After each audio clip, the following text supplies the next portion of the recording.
अस्सलाम वालेकुम, मैं आपका होस्ट फ़र्रुख नदीम। आज का जो हमारा टॉपिक है बहुत ही अहम टॉपिक है सीएनसी के हवाले से। वो चाहे वुड इंडस्ट्री हो, चाहे वो कार्विंग के लिए हो, वो चाहे आप ग्लास के ऊपर एम्बोसिंग कर रहे हैं, किसी भी जगह पे अगर आपको एम्बोसिंग की ज़रूरत है, आपको 3D इम्प्रेशन लेना है किसी पार्ट के अंदर, वो चाहे वुड में है, एल्यूमीनियम में है, ग्लास में है, इवन इवन स्टील में है। तो आज की जो हमारी वीडियो है ये आपके लिए। जी बिल्कुल, आज हम एआई की मदद से किसी भी फोटो को 3D में कन्वर्ट करेंगे। बिल्कुल, हम किसी फोटो को इम्बोज कर सकेंगे। जैसे आप अक्सर देखते हैं कि पोर्ट्रेट बने होते हैं इम्बोज हुए, और उनकी जो इम्बोजिंग है वो नॉर्मली उसको इम्बोज करना मुश्किल होता है। उसकी वजह यह है कि फ़ोटो को 3D में कन्वर्ट करना, या फ़ोटो की मदद से अगर हम 3D बनाने की कोशिश करें तो वो भी टाइम टेकिंग चीज़ है, और उसमें एक अच्छी खासी महारत की ज़रूरत होती है। आज की हमारी वीडियो इस काम के लिए बहुत मौजू है। आज की वीडियो में हम लोग ये सीखेंगे कि हम एआई की मदद से डेप्थ मैप कैसे बना सकते हैं। जी बिल्कुल, डेप्थ मैप ऐसा इमेज होता है जो ग्रे स्केल में बनता है, और ग्रे टोन उसकी डेप्थ को, उसके उतार चढ़ाव को, उसके उभार को, उसके डेप्थ को ग्रे स्केल की मदद से प्रेजेंट किया जाता है। तो वो ग्रे जो इमेज होता है उसको हम कहते हैं डेप्थ मैप। डेप्थ मैप बनाने के लिए आमतौर पे फोटोशॉप का भी लोग सहारा लेने की कोशिश करते हैं, या मुख्तलिफ टूल्स हैं, लेकिन किसी पे भी आपको इतना डिटेल्ड डेप्थ मैप नहीं मिलेगा। आज की वीडियो में हम स्टार्ट लेने जा रहे हैं डेप्थ मैप को बनाना एआई की मदद से। तो स्क्रीन पे चलते हैं। यहाँ पे हमारे पास एक वेबसाइट है sculptok.com। जी ये बहुत ही ज़बरदस्त और फ्री वेबसाइट है, जिसकी मदद से आप फ्री अपने इमेज को 3D के लिए डेप्थ मैप बना सकते हैं। तो जैसे ही हम एआई टूल्स पे आएंगे तो यहाँ पे हमारे पास सबसे पहला ऑप्शन है एआई डेप्थ मैप। आप एआई डेप्थ मैप पे क्लिक करें। क्लिक करने के बाद यहाँ पे आपको उससे एक इमेज देना होगा, ये वाला जो उसका प्लस का साइन बना हुआ है। जैसे मैंने यहाँ पे क्लिक किया तो यहाँ पे हम उसे एक इमेज दे के डेप्थ मैप बनवा सकते हैं। तो मैं यहाँ पे ये वाला इमेज उसे दूंगा। ये आपने अमूमन देखा कि मुख्तलिफ वॉल्स के ऊपर पोर्ट्रेट लगे होते हैं जिनके अंदर एम्बोजिंग हुई होती है, मुख्तलिफ हॉर्सेस होते हैं। जैसे ये पिक्चर भी आप यूज़ कर सकते हैं, ये पिक्चर भी यूज़ कर सकते हैं। तो यहाँ पे ये हमारे पास ये पिक्चर चूँकि ज़्यादा क्लियर है, इसके अंदर फोरग्राउंड और बैकग्राउंड दोनों एक ज़बरदस्त कंट्रास्ट के साथ बने हुए हैं। तो हम यहाँ पे इस पिक्चर को सेलेक्ट करते हैं। मैंने जैसे ही इसको यहाँ पे ओपन किया तो आप देखिए फ़ोटो लोड होने में थोड़ा-सा टाइम चाहिए होता है, और ये ज़हन में रखिएगा कि जब हमने इस पे फ़ोटो अपलोड करनी है, वो हाई रेज़ोल्यूशन होनी चाहिए। उसके अंदर कलर स्कीम बहुत अच्छी होनी चाहिए, उसके जो पिक्सल हैं वो हाई लेवल के होने चाहिए, एटलीस्ट एचडी फ़ोटो होनी चाहिए।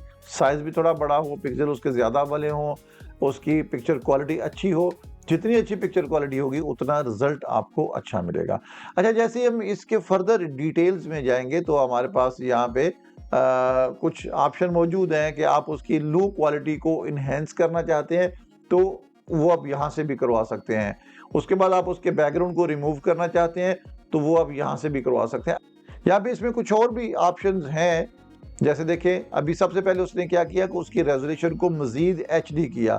अगर मैं उसको यहाँ पे बैकग्राउंड रिमूव करने के लिए बोलता तो वो यहाँ पे उसको मज़ीद वो करता, तो इसके लिए उसे 2 पॉइंट उसके यूज़ करने हैं। उसके बाद यहाँ पे मज़ीद कुछ उसके फीचर्स हैं कि आप किस टाइप का उसको इमेज दे रहे हैं, तो मैंने उसको कलर इमेज दिया हुआ है, ठीक है। इसी तरह से अगर कोई पोर्ट्रेट इमेज है तो आप उसको ये भी बता सकते हैं। अगर आउटलाइन पे काम कर रहे हैं तो यहाँ पे आपको वो बताना होगा। उसके बाद एआई ऑप्टिमाइजेशन के अंदर आपको 3 ऑप्शन दे रहे हैं। ऑप्टिमाइज आप इमेज को कर सकते हैं, रीपेंट इमेज को कर सकते हैं। जैसा कोई पुराना इमेज है तो आपको रीपेंट भी कर सकते हैं, कोई फोटो पुरानी है तो उसको रीपेंट कर देगा। और यहाँ पे इमेज डायमेंशंस की अगर बात करें तो प्रो और बेसिक। प्रो अल्टीमेट जो है वो आपको इस सॉफ्टवेयर को बाय करना पड़ेगा, तब होगा। बेसिक हम यहाँ पे यूज़ कर सकते हैं। तो देखें, सबसे पहले वो फ़ोटो, इसकी क्वालिटी आप देख लें, बहुत अच्छी क्वालिटी के साथ है। उसके बाद हम यहाँ पे इसको जैसे ही ये आपने उसके फीचर्स सेलेक्ट कर लिए तो मैंने उसे यहाँ पे ड्रॉ पिक किया। अब वो इसके डेप्थ इमेज को ड्रॉ करने जा रहा है। थोड़ा सा टाइम लगेगा, और ये आपको मल्टी प्रीव्यू देगा। जैसे ये देखिए इसमें आपको उसकी जो कलर कंट्रास्ट बनाया उसने ग्रे टोन में, वो आप देख रहे हैं कि वो ये थोड़ा सा फ्लैट है, ये उससे थोड़ा सा बेहतर है, और आगे आ जाए ये उससे मजीद बेहतर है। ये देखिए यहाँ पे आप देख रहे हैं कि उसके फीचर्स इतने ज़्यादा नुमाया नहीं है, यहाँ पे उसके फीचर्स उसने पहले से भी ज़्यादा नुमाया कर दिए और यहाँ पे उसके फीचर्स और ज़्यादा नुमाया हो गए। तो आपके पास चारों ऑप्शन मौजूद हैं, आप इन चारों को वन बाय वन यूज़ करके ट्राई कर सकते हैं। ये बिल्कुल लो में है, ये थोड़ा सा उससे बेहतर है, ये उससे भी बेहतर है, और ये ज़्यादा उसने इसको किया। लेकिन मैं अच्छा, इसमें एक चीज़ बड़ी तवज्जो तलब है कि अगर यहाँ पे आप देख रहे हैं कि उसके जो वाइट एरियाज हैं वो उभरेंगे और जो डार्क एरियाज है वो डीप जाएंगे, यानी वो पीछे रहेंगे। जितना वाइटनेस आएगी उसमें उतना वो उभरेगा। तो अगर यहाँ पे उसके आप देख रहे हैं कि उसके बालों के ऊपर वाइटनेस ज्यादा है तो यहाँ पे बाल उसके ज्यादा उभरेंगे, और अगर मैं ये वाली पिक्चर लूंगा तो इसके बालों के ऊपर ब्राइटनेस कम है, लाइट कम है, तो ये उतने ज्यादा नहीं उभरेंगे जितने उसका ये वाला फेस उभरेगा। इसी तरह से उसकी बॉडी और सारी चीजें।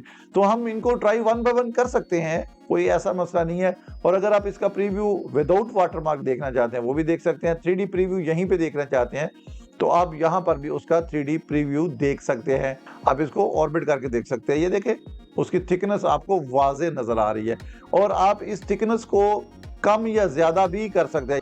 अब ये मिनिमम थिकनेस और मैक्सिमम थिकनेस, इसको आप यहाँ पे देखेंगे तो जहाँ पे मिनिमम है वो देखिए और मिनिमम हो रही है, जहाँ पे मैक्सिमम है आप उसको और मैक्सिमम कर, यानी जितना उभार ज्यादा चाहते हैं आप यहाँ से वो उभार दे सकते हैं। यहाँ पे देखिए आपको किसी और सॉफ्टवेयर में जाने की ज़रूरत नहीं है, यहीं पे आप उसमें ये सारा कुछ कर सकते हैं।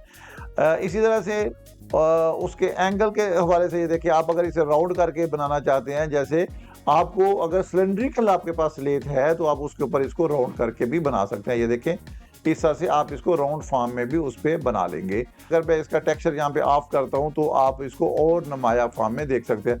अब उसकी जो हाइट है जो यहाँ पे आप उसकी देख रहे हैं, आप उसको बआसानी यहाँ पे कम ज्यादा कर सकते हैं। तो ये देखें कुछ इस तरह से मैं उसकी जो जी वैल्यू है उसको ले रहा हूँ, और मिनिमम जो उसकी थिकनेस है वो भी आप कम या ज्यादा यहाँ पे बआसानी कर सकते हैं। ये देखें मैं थोड़ा सा उसको 1.5 या 1.3 जो भी आप याद रखना, जब मैंने 1.5 उसकी यहाँ पे थिकनेस की और इधर से मैं उसे 6.5 करता हूँ ताकि 5 mm की थिकनेस उसकी यहाँ पे बन गई। तो आप देख सकते हैं कि ये हमारे पास वो 3D इंप्रेशन उसके मौजूद है। अगर आप इसको इन्वर्ट करके देखना चाहते हैं, यानी उभरे हुए हिस्से पीछे चले जाए और दूसरे हिस्से ऊपर आ जाए, तो ये देखें कुछ इस तरह से बनेगा। वो डीप हो गया, यानी रिवर्स हो गया, इन्वर्ट कर दिया उसने। कि बेस शेप आप स्क्वायर में रखना चाहते हैं या राउंड में रखना चाहते हैं तो वो आप यहाँ से कर सकते हैं, और इस तरह से आपके पास काफ़ी सारे उसके फीचर्स मौजूद हैं। तो आपने देखा ये अभी रिवर्स है, तो मैं इसके रिवर्स को यानी इन्वर्ट को ऑफ करता हूँ तो वापस इस फॉर्म में ये इमेज आ गया। उसके बाद आपने इस पे STL डाउनलोड कर लेना है। ये जितनी भी सेटिंग यहाँ पे आप देख रहे हैं, आप अगर इसको डाउनलोड करेंगे तो ये वाटरमार्क इसके साथ आएंगे, अदरवाइज आपको बाय करना पड़ेगा। जब आप इसको बाय करेंगे तो फिर ये वाटरमार्क इसमें से रिमूव हो जाएंगे, लेकिन ये सिर्फ STL की वजह से है। अगर आप बहुत एग्जैक्ट काम करना चाहते हैं, प्रोफेशनली आप इसी डोमेन में काम कर रहे हैं, तो फिर आप इसको बाय कर लें। ये बहुत ज़्यादा महंगा नहीं है, ये सॉफ्टवेयर बाय करें। अदरवाइज हमारे पास ऑप्शन क्या है कि आप यहाँ से इसको डायरेक्ट इसी डेप्थ मैप को डाउनलोड कर लें। ये देखें ये मैंने डेप्थ मैप को डाउनलोड किया तो मेरे पास ये वाला जो डेप्थ मैप है ये यहाँ पे डाउनलोड हो गया। तो ये देखें इस डेप्थ मैप के ऊपर कोई वाटरमार्क नहीं है, आप इसको यहाँ पे डिटेल से देख सकते हैं। तो अभी हम इसको डेप्थ मैप को लेके चलेंगे अपने सॉफ्टवेयर में। एस्पायर के अंदर एस्पायर 12.5.503 मेरे पास चल रहा है। मैं यहाँ पे इंपोर्ट करूँगा उस बिटमैप को जिसको अभी हमने डेप्थ मैप बनाया। ये मैंने इसे इंपोर्ट किया और इसको यहाँ पे आप इनलार्ज करें। ये मैंने शिफ्ट की मदद से उसको इक्वल हर तरफ से इनलार्ज किया और उस कैनवस से थोड़ा सा बड़ा रखने के बाद अभी देखिए 3D में ये कुछ भी नहीं है, सिंपल है। और यहाँ पे हमारे पास ऑप्शन मौजूद है create a component from the selected or imported bitmap. तो मैं इसकी मदद से एक कंपोनेंट इसका क्रिएट करने जा रहा हूं। जैसे इस पे क्लिक करेंगे तो आप देखें यहां पर वो कंपोनेंट क्रिएट हो गया। अब देखो उसने बैकग्राउंड को भी किस तरह से इसके अंदर बनाया, क्या सारी चीजें इसके अंदर ऐड की, तो आप इसको यहां पे ऑर्बिट करके भी देख सकते हैं। ये देखें इसके अंदर ऑलरेडी थिकनेस आ चुकी है। इसकी बॉडी के ऊपर जो बाल नजर आ रहे थे, जो हेयर से, वो किस तरह से इसके अंदर बन चुके हैं एक इमेज के थ्रू। तो ये वाला जो यहाँ पे ब्लैक शेडो आपको नजर आ रहा है, ये बेसिकली उसकी थिकनेस की वजह से है। तो इसके जब हम इस पे 3D पे काम करेंगे तो ये चीजें ज्यादा प्रोमिनेंट होंगी। हाँ, इसको अगर आप इनहेंस करना चाहते हैं तो आपके पास मॉडलिंग टूल्स मौजूद हैं। आप मॉडलिंग टूल की मदद से इनकी वैल्यूज को इनहेंस कर सकते हैं। मैं यहाँ पे इसकी प्रोग्रामिंग पे जाऊंगा। प्रोग्रामिंग में डायरेक्ट इसको मैं फिनिशिंग टूल पाथ के थ्रू क्रिएट करने जा रहा हूँ। इसकी थिकनेस जो भी आपने ब्लॉक लगाया होगा उसकी थिकनेस के साथ इसको करें, और यहाँ पे मैं इसको मटेरियल बाउंड्री के साथ मैं इसका पाथ क्रिएट करता हूँ। तो ये मैंने 3D फिनिश 1 के ऊपर मैंने इसे क्लिक किया, और यहाँ पे ये जो हमने एक डेप्थ मैप अपने सॉफ्टवेयर में इंसर्ट किया था, उस डेप्थ मैप की मदद से हमने 3D बनाई, और फिर उस 3D के ऊपर हमने प्रोग्रामिंग कर दी एक बारीक बॉल नोज टूल लेके।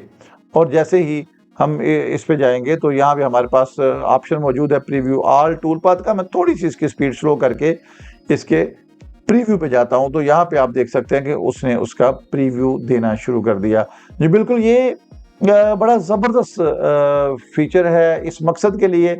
इस फीचर की मदद से हम लोग किसी भी किस्म की पिक्चर, किसी भी किस्म के ऑप्शन को बासानी, किसी पोर्ट्रेट को बासानी 3D में कन्वर्ट कर सकते हैं। मैं इसकी स्पीड को थोड़ा सा फास्ट करके आपको दिखाऊंगा। तो यहाँ पे देखिए उनमें वो 3D इंप्रेशन ऐड कर दिए। अब वुड का स्टाइल, साइज जो भी आप रखना चाहे वो आप रख सकते हैं, और इसको जब आप पॉलिश करेंगे तो कमाल की चीज जो है वो आपके सामने आएगी, और ये आपके लिए बेहतरीन बिजनेस है।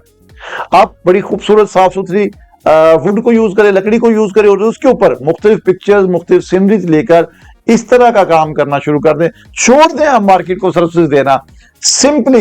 सिंपली आप इस तरह की पिक्चर्स को नेट से डाउनलोड करें, या खुद अपनी ज़हनी अप्रोच के साथ आप उस पिक्चर को या उस कॉन्सेप्ट को 3D से जनरेट कराएं, और उसके ऊपर इम्पोज करें उसके फीचर्स को, और उसको ले जाएं अपने राउटर के ऊपर, उसको ले जाएं अपने इंग्रेवर के ऊपर, और जाके इस तरह के पोर्ट्रेट बनाना शुरू हो जाएं। और पोर्ट्रेट बना के सिर्फ आप पोर्ट्रेट बना के सेल करना शुरू कर दें। मैं कहता हूं आपकी सोच है, ये इतना जबरदस्त काम है क्योंकि मार्केट में अभी लोग इस पे काम नहीं कर रहे, और जो चंद लोग कर रहे हैं वो पीछे साइड पे वो सिर्फ इसी काम पे लगे हुए, और आम बंदे को इसकी अप्रोच नहीं है। मैं उम्मीद करता हूं कि आज का सेशन आपके लिए बहुत हेल्पफुल हुआ होगा। हमेशा की तरह आपसे दुआओं की दरखास्त है, अपनी दुआ में याद रखिएगा। मिलते हैं इंशाल्लाह एक नई टेक्निक, नए लेक्चर, नए सेशन के साथ। मुझे इजाजत दीजिएगा। अल्लाह हाफिज।